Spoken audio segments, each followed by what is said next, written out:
The San Antonio Spurs, the Washington Wizards, and the Detroit Pistons are all 1-148 in their last 49 games, which begs the question, what is wrong with these NBA teams? In today's video, we're going to spend a little bit of time talking about the Spurs, Wizards, and Pistons, and we're going to talk about some issues and concerns, and then some positive notes and moments, because even in the worst of situations, you can still, yield some positive things. Let's waste no more time and jump right into this, talking about the Detroit Pistons. So for the issues and concerns, health is a big thing for me. I mean, you have Bojan Bogdanovic, who came into the season starting pretty well as he was averaging 18 points, but he only played 2 games before missing the remainder of this season. Alec Burks has missed a good amount of games, so has Kevin Knox. Jalen Duren, who's been very good for them, has missed a good amount of games. However, this troubles me a lot less than the overall confusion we see within this team. Obviously, Monty Williams is the new head coach, organizing the affairs and what's going on with his roster.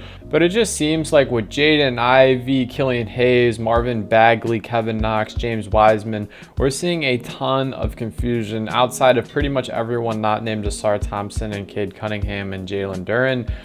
We have just been seeing them try to kind of, decide who's going to play in this backcourt, and Monty made it a big deal that you had to play defense to start in this backcourt, so that meant Jaden Ivey is sat 12 of the 18 games that he's played. He sat on the bench for those games, and he's only started 6 games, even though Jaden Ivey was a top 5 pick just 3 short years ago. Regardless, this team has struggled in a lot of facets. Number one, the defense and their transition points. They have been underwhelming, to say the least, on the defensive side of the ball. And in transition, they are 27th in points per game. They are just not doing great at all this season with that.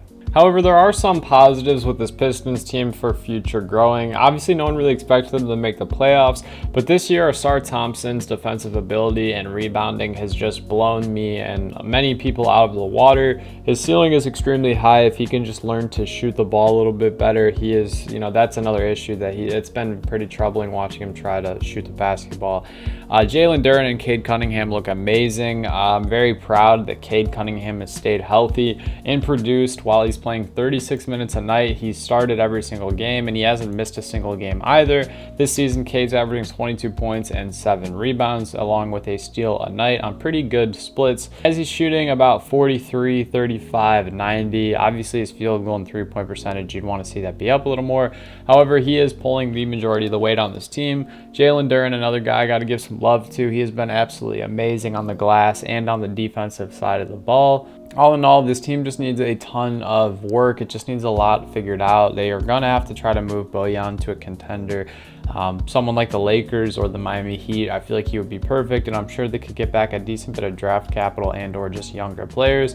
The Lakers have a lot of guys that are pretty young and just are, not being properly developed and within that system. All in all, though, the Pistons have been god-awful this season, but there are some positives, like I said, in Cade and Jalen and Ausar. Next, we got the San Antonio Spurs. My issues and concerns are Tre Jones and his lack of starting reps. I understand Popovich has a lot on his table, but I think starting Jeremy Sochan at point guard, along with other roster, tendencies, I am not a fan of how this team has been being coached this season.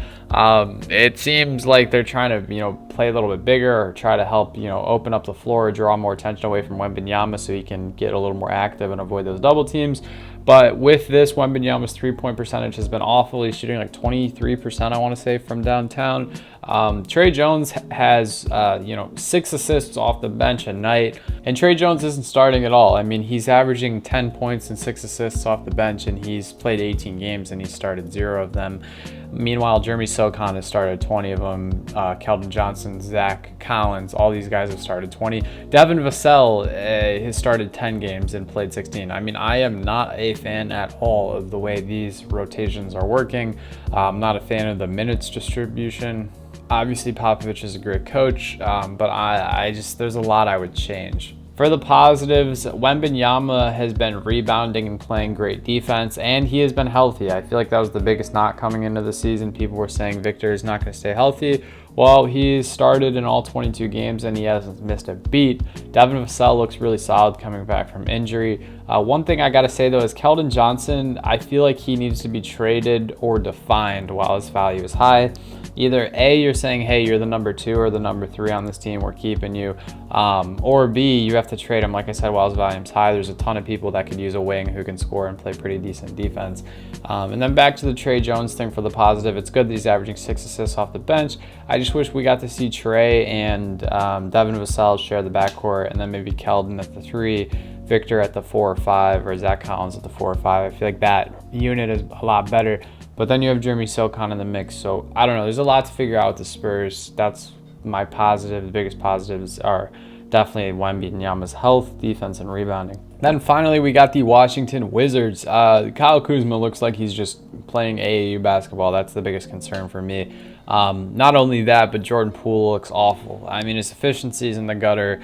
His mindset's in the gutter. His aspiration to win is in the gutter. And I know that you become a victim of your surroundings. Like when you start to put together almost 20 losses in a row, it's hard to pull your head out of your ass. But Jordan Poole was signed and traded to this team on a pretty hefty deal. And they took a risk on him. They got rid of Chris Paul. And you're supposed to be the guy that brings championship morale to a city that's number 1. A lot of people saying that Jordan Poole, he got paid too much too early. He won a championship too early. He doesn't know, how to struggle or this, that, and the other. If you're the championship DNA on this team, him and Kuzma have both won NBA championships, and I feel like they have nothing to show for it. I would hope Kuzma gets moved at the deadline, or after this season maybe, if it's too late, kind of the way Porzingis did. Find him a new home. For positive moments on this team, Tyus Jones has a 7-to-1 assist to turnover ratio, but they're only playing him 25 minutes a night. It's kind of laughable. I think Tyus is an insanely talented point guard. I mean, they're definitely missing that over in Memphis this year. But other than that, Danny Abdul looks relatively solid. He's not really getting the minutes you would want a young guy to get, but he's also openly, complained and, not been happy, if you will, with the way that this team is functioning, the way the ball movement's functioning, the way the demeanor is functioning. Regardless, though, they have some solid pieces, like they have Daniel Gallinari and Landry Shamet. Tyus Jones, as I said, is very great, but they're just terrible. I mean, and there's no way to sugarcoat it, guys, and they don't really have a future if Jordan Poole is going to play, the way he's playing. So you got to either, blow the whistle and soak up and call the pool party and be done with it, or something's got to fix with his demeanor. What do you guys think, though? What do you make of these 3 NBA teams? Who is going to end up on top? Let me know in the comments below if you made it this far. I appreciate your support as always. Hope you all have a great rest of your day. Stay happy, healthy, and blessed. Peace.